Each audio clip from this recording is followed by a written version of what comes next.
With everything going on in the design world today, how do you stick out? How do you level up your skills? And what really matters in this day and age? In this video, I want to talk about things that will guarantee to help you level up your design career. What makes a designer world-class, and the top 10 things that the best of the best designers do. And hint, it has nothing to do with AI. So if that sounds like something interesting to you, stick around and we'll talk about it in the video. Thanks for being here. Let's get into it. Okay, we are going to rattle these off in no particular order, but let's kick it off here. So to start things off, number one here, we have business acumen. So the best of the best designers learn business inside and out. They are constantly understanding how their design impacts the business, how to talk to the organization, how to improve metrics, and overall just show their impact to the broader business. A lot of times these designers are working on side projects. They are, trying to sell digital products. They are working potentially as freelancers or as founders, and they're just brushing up on all these different areas of business so they can directly see how it correlates to the product that they're working on. Next up, outstanding designers can explain their decisions thoroughly and thoughtfully. There is no ambiguous design decisions. It's not just to make things look pretty. There's a clear and concise reason that they made the choices that they did, and they excel at explaining that. They get other stakeholders on board, they convince people, and they continue to move things forward and explain in a way that makes other people receive it well. World-class designers talk about impact and not just aesthetics. They are great at bringing data to the table and explaining to stakeholders how that data relates to the designs that they are working on. They rarely come armed without data or without metrics to back up their rationale. Because when you work with difficult stakeholders or really seasoned vets, a lot of times they will give pushback as to, do we have any data around this? World-class designers ask smart questions. They never go into a conversation just taking everything at face value or assuming that everything is known already. They dig deeper and deeper to uncover what the true problems are. If they are unsure about something, they have the humility to say, I'm not sure, but I can find out.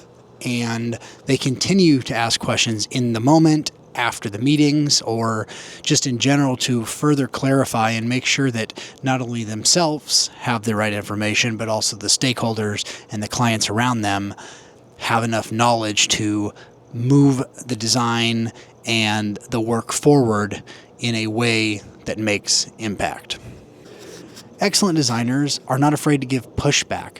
They will question things when it makes sense, within reason, and they're not afraid to play devil's advocate. They don't always take things at face value, and some of the best designers give pushback and challenge people and aren't always known for being the nicest people, but they challenge you and they make you think. Also know when they don't need to do that at all, when they can just move things forward and you don't have to be the point of friction when that time is not needed. Not every situation calls for a devil's advocate or the person to have a controversial opinion or anything of that sort. Sometimes it is what it seems. So good designers can also recognize that. And next up is one of the ones that early stage designers tend to struggle with a lot, but as you get more and more senior in your career, you tend to settle in and be okay with it. And that is not getting defensive when you get feedback. Oftentimes, early stage designers struggle with this because they think people are personally attacking them, when in reality, people are really just attacking the work and making sure that the work is up to a certain level of quality. And the best of the best designers can take feedback, digest, and then figure out how to take the feedback and apply the things that need change and just accept the feedback of other things, but not change them. So great designers understand that there's multiple ways to solve a problem. there's never just one solution to the design problem they're facing, or the business problem that there is, or the UI design change that there is. They understand that there's multiple solutions to it, and they shouldn't be so high on their own ego that they can't hear other people's opinions on this. They're also excellent at bringing multiple solutions to the table to be able to formulate discussions and get other stakeholders talking. They help others to reach an outcome sooner because they bring multiple options to the table. And they're also good at articulating the benefits of each one so that everybody can look at that with a healthy frame of mind. Amazing designers are also really good and okay with saying no. They're confident saying, hey, I have too much work on my plate and I cannot move this forward. Or, no, I don't have the expertise to do that, but I can help you find somebody that does. And they're not scared of it. And maybe that comes sometimes with the being seasoned, but the best of the best designers know when to say, I'm overloaded with work. I can't continue moving this forward, but we can find a time to do this later.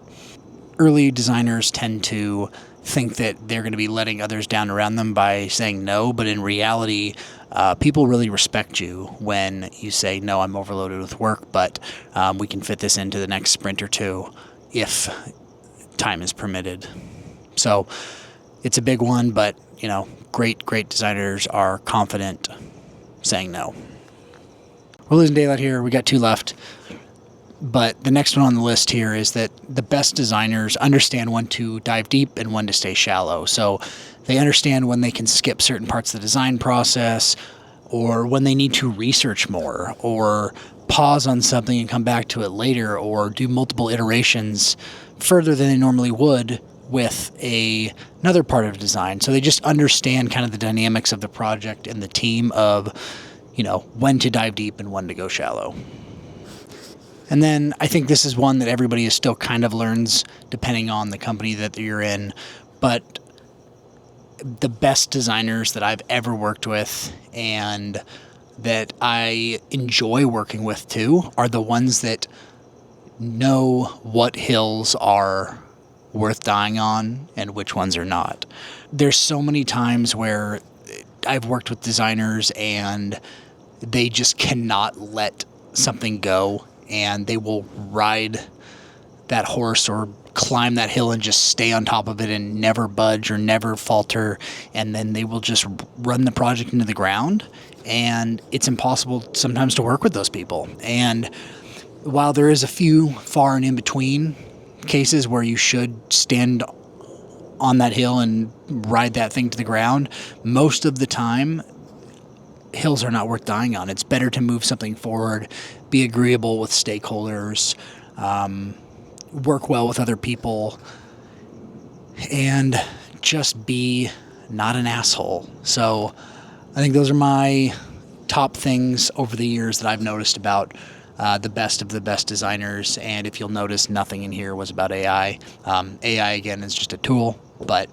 I just kind of wanted to get on here, give you my thoughts on what I have noticed over my 10 years of the best designers, what they do, and what holds true throughout the test of time. No matter, tools will come and go, but these 10 skills or traits of the best designers will always hold true. So if you made it to the end of the video, are there any that I missed?